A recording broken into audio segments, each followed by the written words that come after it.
Zara Phillips and Mike Tyndall, two elite sports people, but from very different worlds. Do you bow, do you curtsy, what on earth do you do? Zara, a royal wild child. She moves in with this boyfriend, has a tumultuous relationship, which is up and down like a yo-yo, on and off like a dodgy light bulb. And Mike Tyndall, a rugby-loving Yorkshireman. It was in his blood from an early age. Started playing from the age of around 7. He was a regular lad. He was a bit of a joker. Their romance had intrigued the world. She's as down to earth and as normal as you possibly can be when you're born into one of the most dysfunctional and abnormal families in Britain. Would the prankster from the England team be able to curb his ways and toe the royal line? I'd have been much more surprised if she'd fallen for some titled aristocrat. A down-to-earth royal couple like no other. Mike and Zara had vowed to make it the party to end all parties, and it certainly lived up to that billing. So have the royals' most unlikely couple succeeded where others have failed? They're accessible, they're down to earth, they're low-key, they live their own lives, they make their own decisions.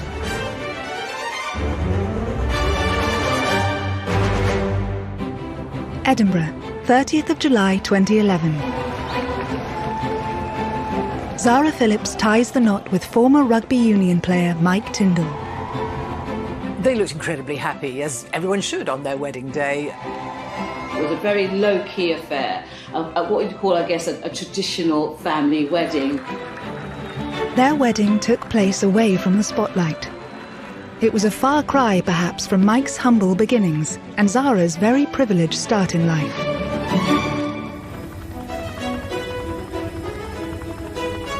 Zara was born on the 15th of May 1981.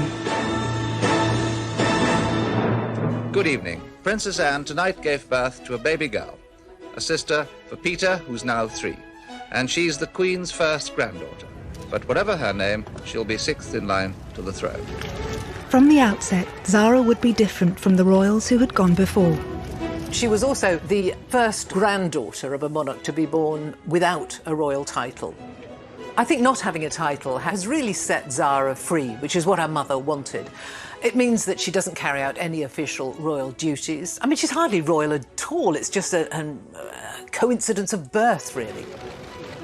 Despite Zara's lack of title, she was born a royal, and with that comes a bubble of wealth, pomp and public attention.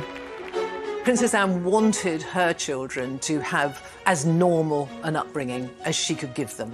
That meant shielding her from the pressures she was born into.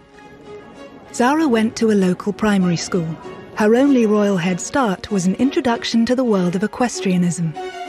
Horses are absolutely in Zara's DNA. If you cut her open, running through her like a stick of rock would be horses. Undoubtedly, she was sitting on ponies before she could walk. Ponies and horses are just part of her mother's life and her grandmother's life. 200 miles north in Yorkshire, Michael James Tyndall was born in the market town of Otley. His dad was a banker and his mum, Linda, was a social worker. Look back a little further in his family tree and there are stonemasons, bootmakers, weavers.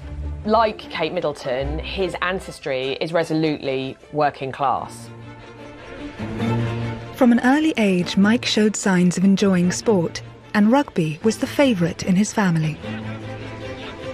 The Tyndall family have got a massive connection with Otley Rugby Club. Philip, Mike's father, was captain there, and a lot of his uncles played for the club, and then his cousins as well.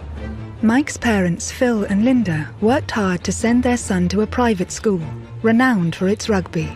Mike came into the senior school as an 11-year-old, and he was a very talented sportsman in a very talented year. When I was in charge of under-12s, it was the first team he played for. Then I was coaching rugby and teaching him sport through the school.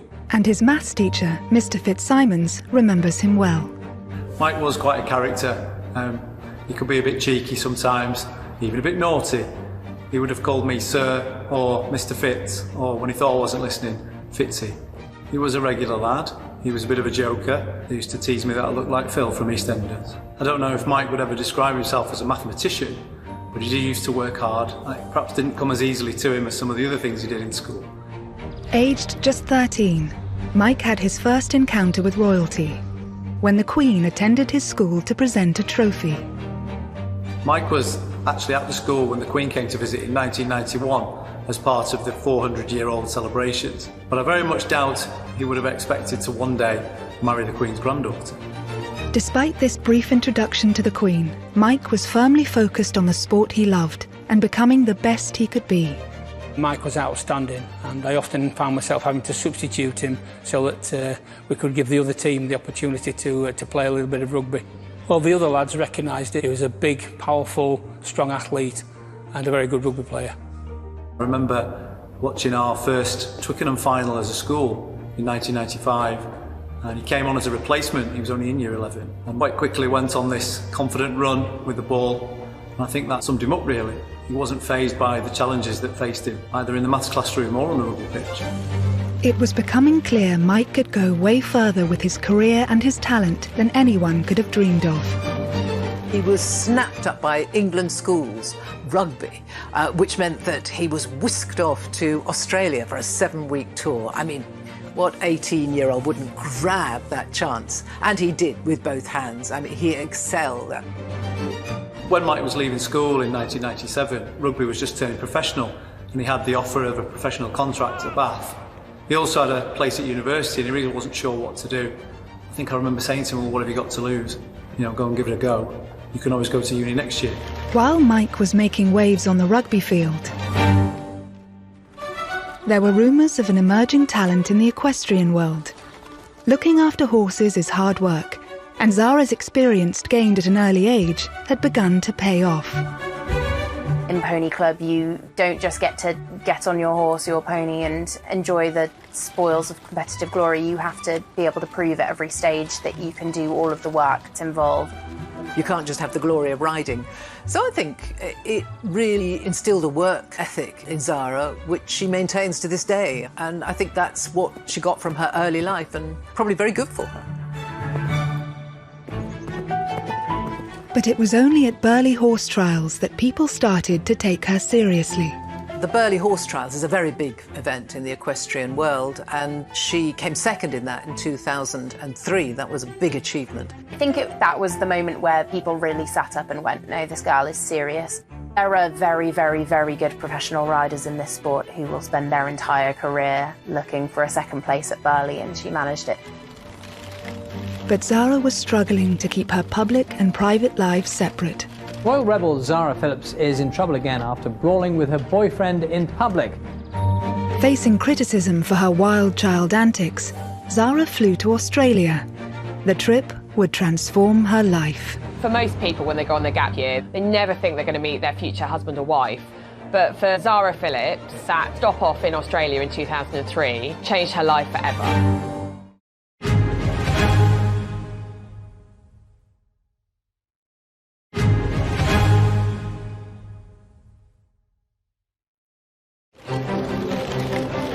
In the winter of 2003, Zara Tindall fled from the prying eyes of the British media to Australia. In 2003, Zara was doing what a lot of women in their early 20s were doing. She was on a gap year. A stormy 4-year relationship with ex-partner Richard Johnson had caused both her and the royal family some difficult moments. Her relationship with her previous serious boyfriend, jockey Richard Johnson, was described as fiery and turbulent. There were suggestions that the couple sometimes were a bit overly physical with one another. Royal rebel Zara Phillips is in trouble again after brawling with her boyfriend in public. Jenny Bond has analysed a 13-page spread of Hello magazine, published in January 2002. Richard arranged with Hello magazine a spread which was meant to be mostly about him, but of course when it came out there were pages of pictures, and Zara was in nearly every one of them. Zara Phillips has been accused of being the latest royal to cash in on her status. She was cashing in on her royal connections. Her professional life was also on hold. Her horse Toy Town suffered an injury and she was unable to compete in the upcoming Olympics. It's hard to put into words, really, how strong the bond is between these riders and their horses. Day in and day out, these horses become your world. Heading to the other side of the world to escape, relax and reset seemed her only option. Already in Sydney, Australia, was Mike Tindall, Now an England centre, he was at the pinnacle of his career and was playing in the Rugby World Cup. England were going great guns. They'd actually won in New Zealand for the first time since 1973. That gave the nation real hope that they could go back there to Australia and lift the World Cup. Mike was a huge part of that team. Mike had spent his entire career working towards this moment. But in a tactical move, the England manager reshuffled the squad and Mike was excluded. Mike had a massive setback when he was dropped for the semi-final. As a professional sportsman, it gets to be a horrible experience because, you know, if your team does go on and win, it's highly unlikely you'll be in the final itself, but you still want all your mates to do well. Joined by two teammates, Mike went to the exclusive Manly Wharf bar in Sydney. Here they could drown their sorrows. Zara was heading to the same bar with friends, planning to watch the rugby. And one evening, she walked into a bar, as you do, and who was there but Mike Tindall? Mike was probably quite sullenly drinking his way to the bottom of a pint glass, and Zara had been out with all her girlfriends having a lovely time. I don't think any sparks flew, but Mike remembers it fondly, saying, of course, she was absolutely stunning, but they didn't talk that much. It was only when Zara was leaving and asked mutual friend Austin Healy to give Mike her number that he realised she might want to meet again. And so it wasn't some great fairy tale meeting. They met in passing, they had some mutual friends. She knew some of his teammates. Any thought of romance had to be put to one side, as Mike had a job to do, to play in the Rugby World Cup final. It's funny how all that happened in the same short space of time, getting Zara's phone number and the same time that he's drowning his sorrows after being dropped from the England semi-final. As a professional sportsman, I'm sure it might have not been the first thing on his mind. I think getting back in the team would have been paramount to him, but obviously that was something that was there in the background. Sydney, the 22nd of November 2003, the day of the Rugby World Cup final. By the time the game began, an estimated 50,000 people were packed into the narrow streets of the Rocks, the former docks area of Sydney alone. Mike was back in the team. We were able to make contact with Mike a couple of days before and wish him well, but the whole school was certainly intent on watching. And the tension as we went into extra time. England won 2017. For England to go on and win was absolutely brilliant. And we were so pleased for the team and for Mike in particular as one of our own. Back in the UK, Mike and his teammates were welcomed as heroes. There must be millions of people here. Never ever thought I'd see this for an England rugby team. Just a massive thank you for everybody who's here. Just absolutely brilliant. Thank you. That 2003 World Cup winning rugby team, they were gods when they came back, absolute gods. In a flash, Mike had gone from a fairly well-known sportsman to a huge British star. And so I think a lot of that stardust rubbed off actually on Mike and was an extra attraction for Zara. Mike now had a taste of the media scrutiny that Zara knew as a royal. But his grassroots background helped him to take it all in his stride. Zara and Mike began a secret courtship, and royal observers were soon taking an interest.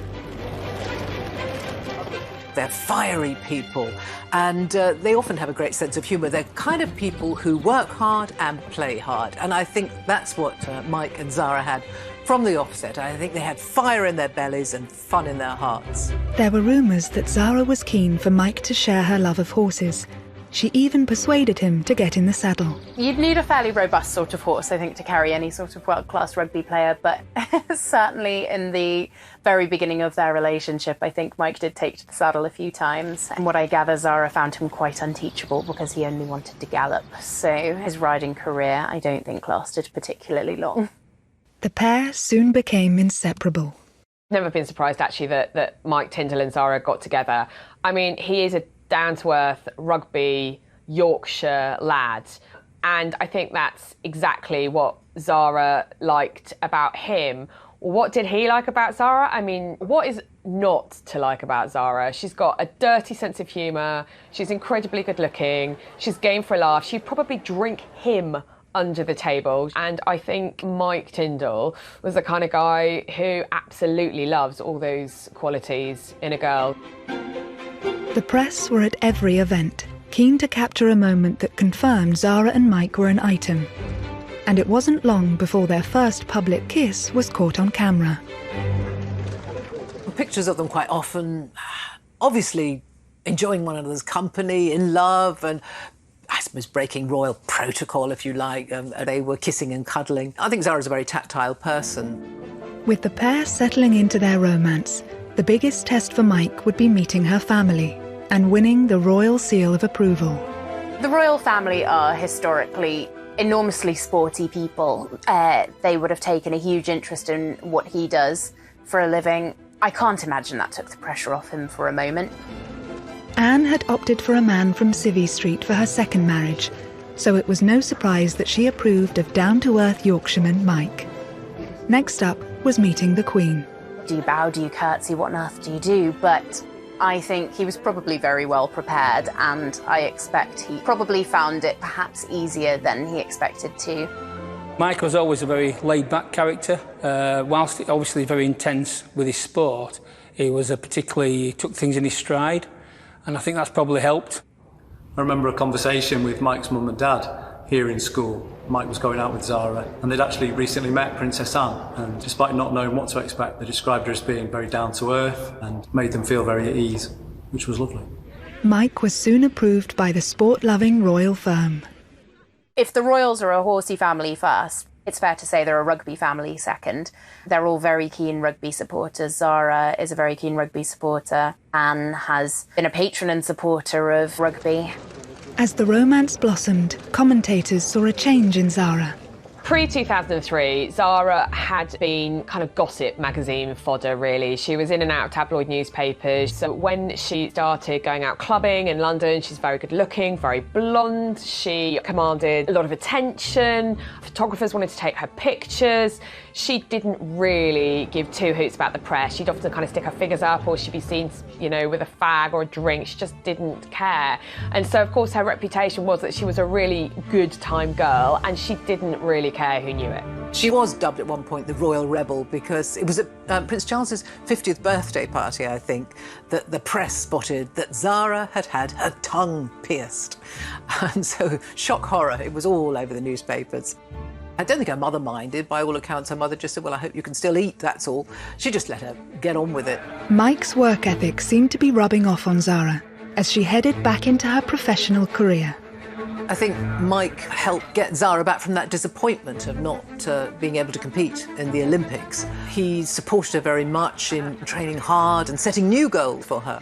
They were a great team right from the offset. It soon brought results. Zara's confidence is clear from this footage, and she won the FEI World Equestrian Games in Aachen.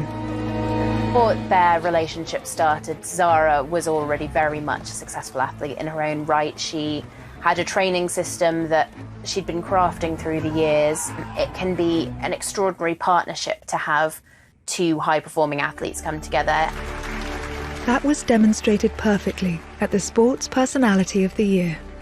The BBC's Sports Personality of the Year for 2006 is Zara Phillips. Where Mike's pride for Zara was clear, in the midst of leading figures from the sporting world. I don't know if many boyfriends could be convinced to be at every single event every weekend, but certainly Mike's been able to support Zara through the competitions where the pressure's on and it really matters. By the time Mike's major games came along in the peak of his career, Zara's horses were turned out in a field for the winter and enjoying their holidays. Mike was now very much part of the royal family. Mike and Zara just seem solid. I think there is obviously a huge amount of love in their relationship. If you watch their body language, they're always smiling, they're very tactile, they're very warm, they seem comfortable in their own skin and they seem comfortable together. Zara's next big goal was to compete in the 2008 Olympics with her horse Toy Town. How big a deal is the Olympics? Is it the absolute ultimate for you? Toy Town going to cope? Is he well at the moment actually and fit? Because obviously he was injured for Athens, wasn't he? So. Yeah, I mean, yeah, he's fine at the moment, and yeah, well, he's going the right way. Put it that way.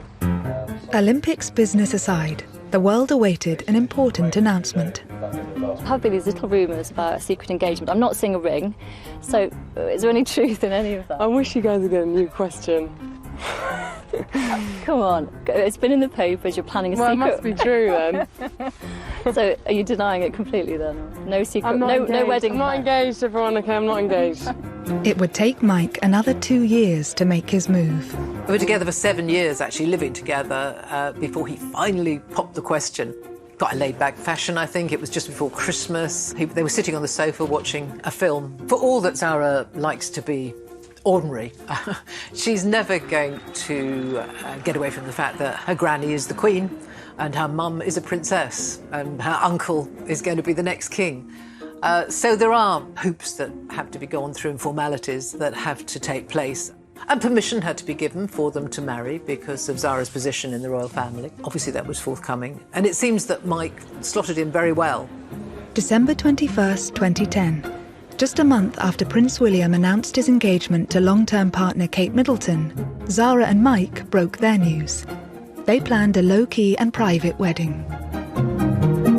I think in a way it was a masterstroke deciding to have the wedding up in Edinburgh at Canongate Kirk because it's such a small building. They were able to fly under the radar just a little bit.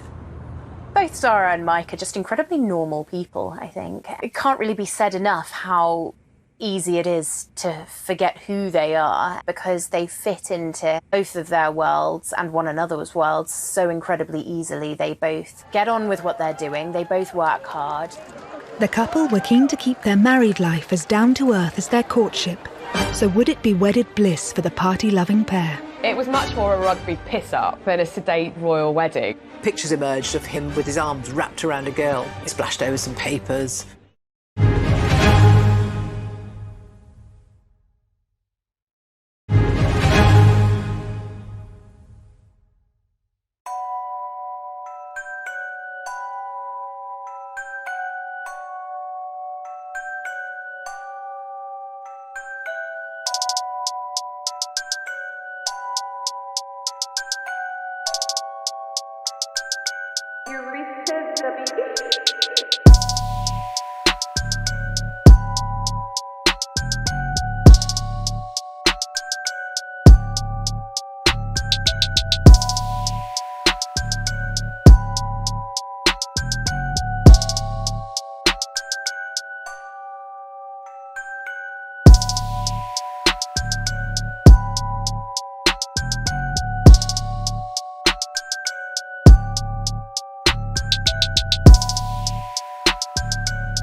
On the 30th of July 2011, Zara and Mike tied the knot with a ceremony at the Canongate Kirk on the Royal Mile in Edinburgh. The couple were starting their married life together the way they meant to go on. This was to be a private family wedding, with the world's media kept firmly outside the modest 17th century church. I think Mike and Zara did themselves a great favour, actually, by getting married just a few months after the big event, which was William and Catherine's wedding. You know, we all had a bit of wedding fever that year, 2011. And so I suppose 2 or 3 months later, they were able to fly under the radar just a little bit. Obviously, there was some press coverage and there was interest. About 6,000 people gathered outside Canongate Kirk in Edinburgh. But it's not a church that many of us know anything about, and it's nothing like the glamour and the decor of Westminster Abbey. The broken-nosed bridegroom got to the church more than an hour early, accompanied by his best man, fellow rugby player Ian Bullshaw. Mike arrived chewing gum, actually. He got a bit of stick for that, but hey, I know, bridegroom with fresh breath, nothing wrong with that, I don't think. Obviously, there was an incredibly impressive guest list. No heads of state, no dignitaries, they didn't need that. But they had the Queen and the Duke there and all the senior members of the royal family. So it was a very posh wedding in that way. It wasn't a big public occasion. You know, the cameras were not allowed into the church. She turned up looking very beautiful and very, very happy. They had lovely weather, but it was very, very low-key. Her wedding dress, yes, was beautiful and glamorous, but it wasn't ostentatious and it wasn't showy, I don't think. I think it was just, it's a special day and it requires a special dress. So I think it was beautiful and it was her. On the day, I think both Zara and Mike Tyndall looked at their peak of happiness, which you would expect on your wedding day. But I think the reality with them is that they are a couple very much in love. I think she's met her soulmate in him. After the ceremony, the Queen and Duke of Edinburgh stayed at the reception just long enough for a glass of bubbly, before returning to Balmoral by helicopter. As the evening progressed, the proceedings became more informal, aided by free-flowing vodka. A throwback to the newlyweds' wilder times. So Mike and Zara's reception at Holyrood House, which is the royal residence in Edinburgh, very prim and proper, was a raucous affair. I think definitely it was the first time a vodka fountain had ever been seen in a royal palace, and it definitely caused some consternation with the men in grey suits. Everyone got absolutely annihilated. Certainly people who left the reception in the early hours from the Palace of Holyrood were very worse for wear. Some of them couldn't walk properly. I mean, it was very obvious that a good time had been had by all. The booze was free-flowing, and Mike and Zara had vowed to make it the party to end all parties, and it certainly lived up to that billing. But these wild festivities could have been the prelude to the shortest royal marriage ever.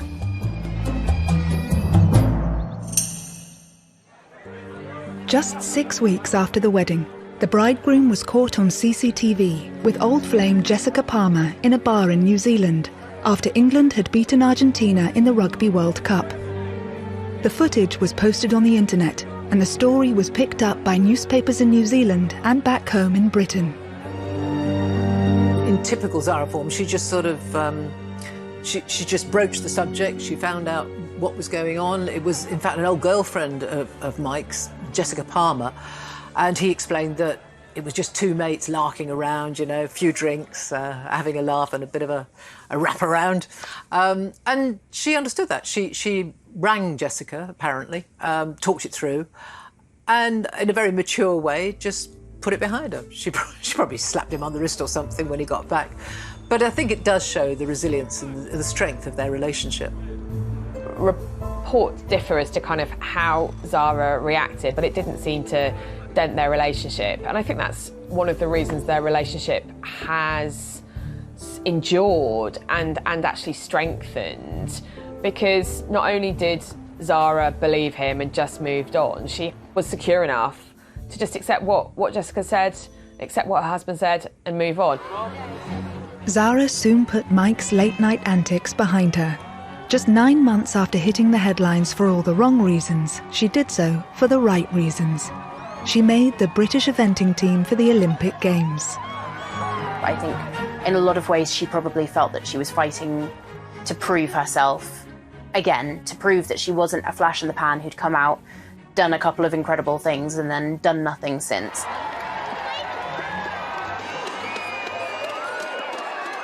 Zara's greatest success to date, and she may well go on to have other great successes, was in the 2012 home Olympics, the London Olympics. She'd been heartbroken to miss both the previous Olympics because of injuries to her horse, but this time she was fit and so was her horse. And they did very well. She stayed in the village, she enjoyed the whole Olympic experience. And a very exciting time for you, this. Yeah, I'm very happy to be part of it and, you know, hope we can, all 5 of us can do an awesome job. She came 8th in the individual, but in the team sport, the eventing, they won silver medal. Can you hold them up then? Can we have a look? Yeah, just a big hooray! Cheesy grins! Yay! Zara's success in the saddle mirrored Mike's achievements on the rugby field. It was a sure sign that the couple had a lot more to offer each other than people may have first thought. Mike Tindall was a rugby player at the top of his game, and having somebody there to inspire you, to push you, to support you, to nurture you, that you can bounce ideas from, that can stimulate you, that can make sure that you get up for training, that must have been an advantage in their relationship for both of them.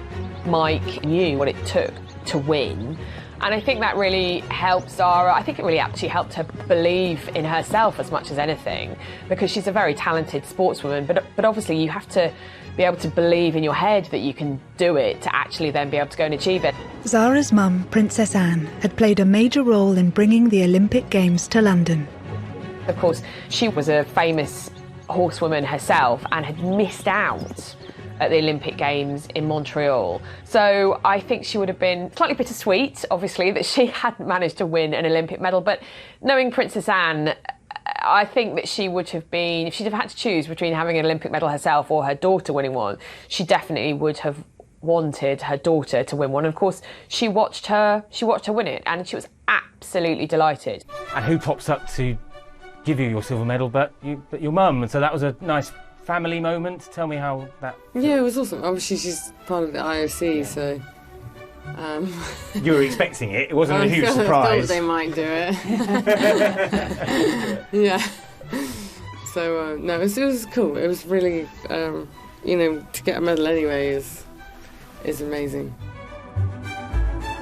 Of course, it was very special for Zara to have her silver medal put round her neck by her own mum, who shook everyone else's hand, but with Zara, Anne, who is not demonstrative at all, leant forward and gave her daughter a kiss on both cheeks. I mean, a magic moment, both for mother and daughter. It's rare for Princess Anne to sort of show emotion publicly, but you could really see on her face just absolutely how proud and delighted she was.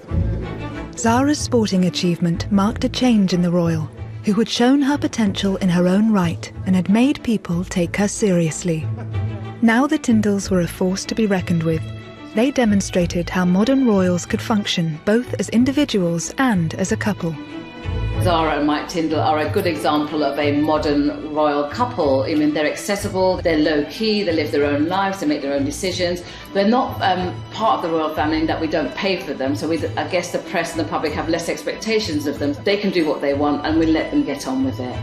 The thing about Mike and Zara is that they're very practical, very accessible, very tactile. They are the most normal and delightful couple. So I suppose that gives you a more human face of royalty, if you like. The pair have always been keen to do their own thing, and that means paying their own way. After Zara's ill-fated hello shoot with her ex-partner, she's been careful to make sure that their means of funding their lifestyles flies under the radar. Their sponsorship deals are carefully crafted to enhance brand Tindall. Zara is making the most out of being seen as the embodiment of country life. I think for brands like Land Rover and Rolex and the clothing brand Musto with which Zara works, she is absolutely manna from heaven, because not only is there kind of the royal cachet, but also she's a very kind of quintessential Brit. And that essence of Britishness and what it means to be British and the countryside and the horse riding and the slightly posh, slowly pony, it means that she is marketable around the world. Zara's always been quite savvy with how she's worked with companies, and she does represent quite a unique asset because, of course, she's a very successful rider, she's a beautiful woman, and she's a royal. I want a new instructor, please. He's rubbish.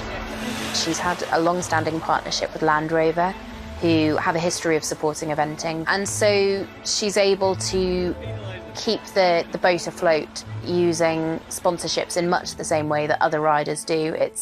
It's a fact of life in the business. There is nobody paying the bills just for somebody riding and winning.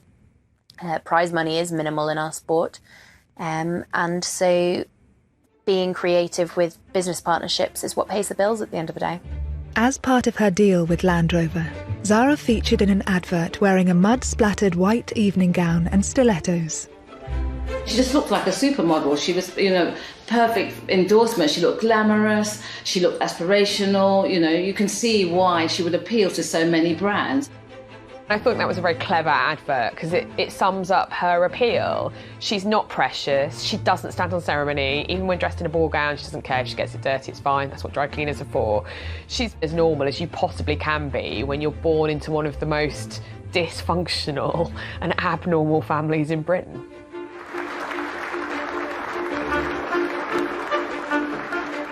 I think the fact that Zara's life revolves around an incredibly public-facing sport has allowed her to have a sort of duality to her life that would probably be quite hard to achieve for most royals.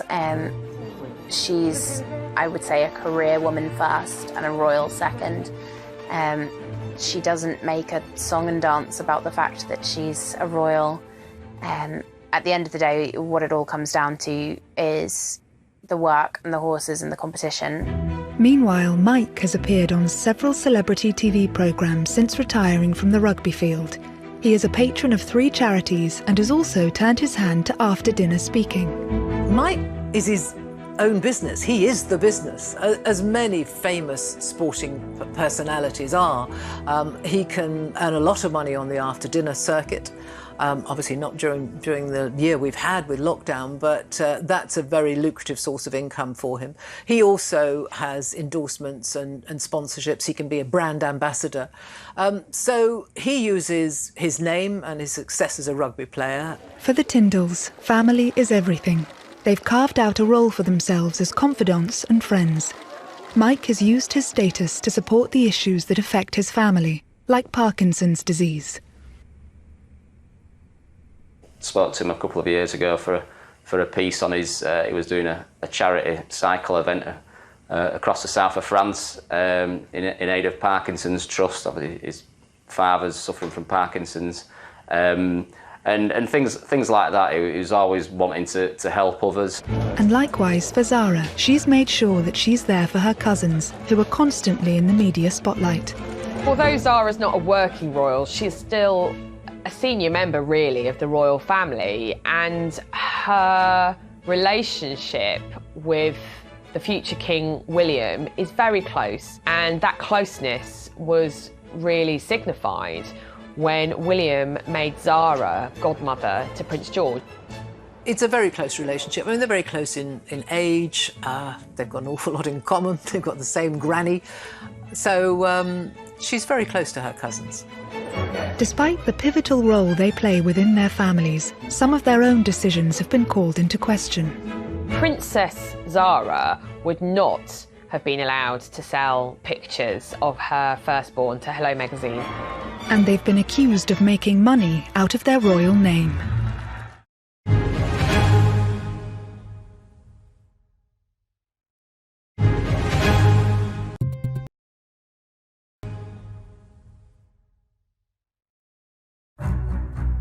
Life has been good for the Tyndalls. They've made a decent living and settled on the Gatcombe Park estate, close to Zara's mum, Princess Anne. They soon started a family, but eyebrows were raised when the couple sold highly personal photos of the Queen's great-granddaughter, Mia Grace, to the same magazine that upset the royal household last time Zara was featured.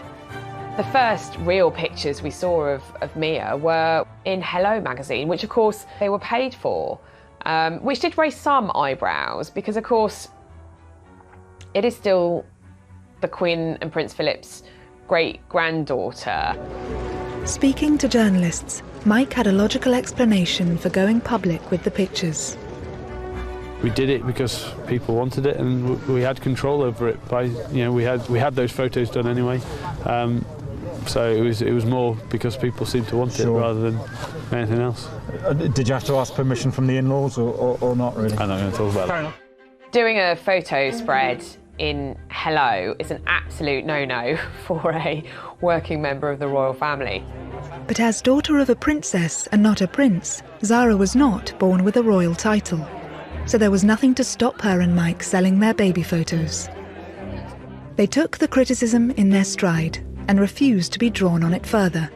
Before long, interest in the accusations died down, and Zara and Mike adapted well to combining parenthood with their busy careers. But life was about to get more difficult for them both. Even for such a happy, successful couple as Mike and Zara, life isn't always smooth sailing. And they had the tragedy of 2 miscarriages, actually, between their two daughters. The first was quite late on, actually, and Zara had to go through with the birth, which must have been terrible. And of course, everyone knew she was pregnant by that stage. So it was very, very distressing. Zara later gave an interview to raise public awareness, tackling this very painful issue head-on in a way that many people could relate to. I thought it was incredibly brave that she talked about it, actually. And I think it really does help other women, other men, when people in the public eye talk about those very distressing, those very difficult experiences. Zara and Mike were lauded for their honesty, and the couple seemed to draw strength from each other. It wasn't long before they were able to announce the happy news that Zara was pregnant again. She and Mike attended Harry and Meghan's wedding in 2018, just weeks before the birth. They hit the headlines simply by being at the service. It was quite funny watching Zara sitting on the very hard pews in St George's Chapel at Windsor Castle. You could tell that she was so uncomfortable. It was quite hot. Mike was fanning her with the order of service. And when Bishop Curry, the American preacher, was kind of firestone and ashes and brimstone in the pulpit delivering his sermon, she was desperately trying not to laugh. Zara and Mike's second daughter, Lena Elizabeth, was born on the 18th of June 2018, and the pair share parenting duties.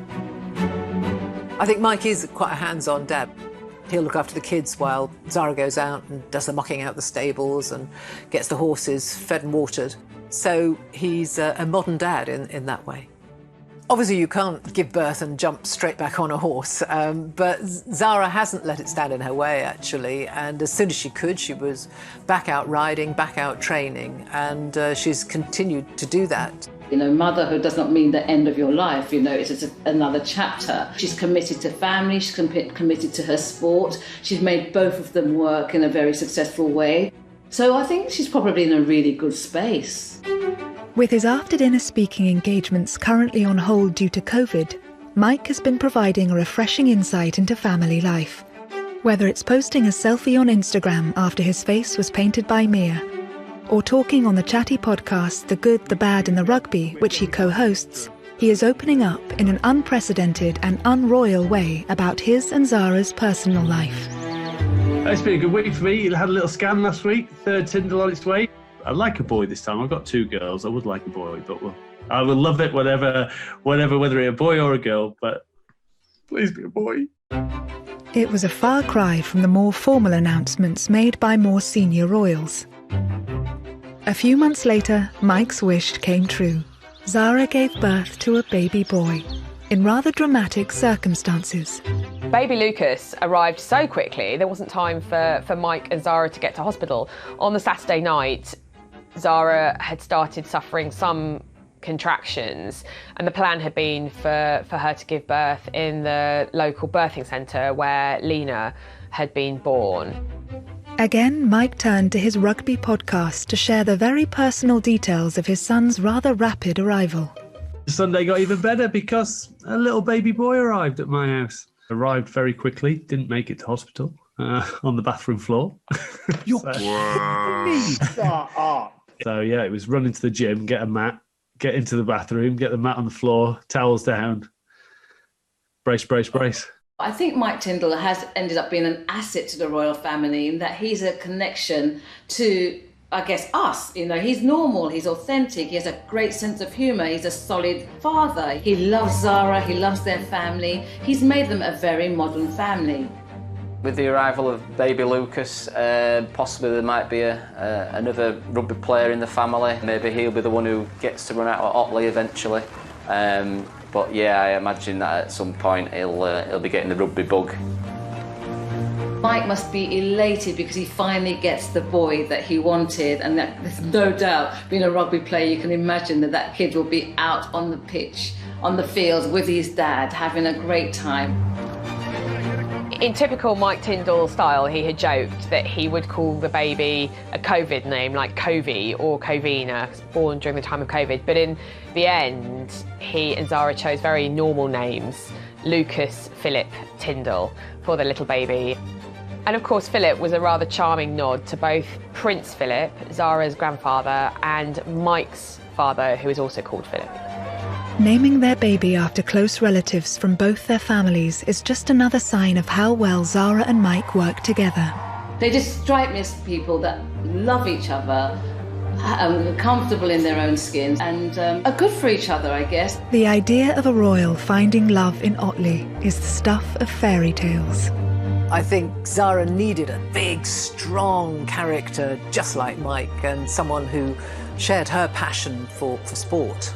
And while the pair have proved they are by no means perfect, they've ensured the longevity of the young royals for another chapter. I think they're an incredibly likeable couple. You see them joking around together, very tactile, always a hand on his arm or his arm around her. They seem genuinely a lovely couple to be around, and really, really good fun.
Very low-key affair, what you'd call, I guess, a traditional family wedding.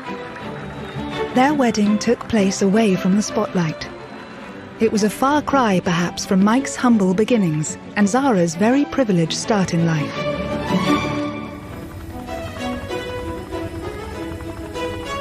Zara was born on the 15th of May 1981. Good evening. Princess Anne tonight gave birth to a baby girl, a sister for Peter, who's now 3. And she's the Queen's first granddaughter. But whatever her name, she'll be 6th in line to the throne. From the outset, Zara would be different from the royals who had gone before. She was also the first granddaughter of a monarch to be born without a royal title. I think not having a title has really set Zara free, which is what her mother wanted. It means that she doesn't carry out any official royal duties. I mean, she's hardly royal at all. It's just a coincidence of birth, really. Despite Zara's lack of title, she was born a royal, and with that comes a bubble of wealth, pomp and public attention. Princess Anne wanted her children to have as normal an upbringing as she could give them. That meant shielding her from the pressures she was born into. Zara went to a local primary school. Her only royal head start was an introduction to the world of equestrianism. Horses are absolutely in Zara's DNA. If you cut her open, running through her like a stick of rock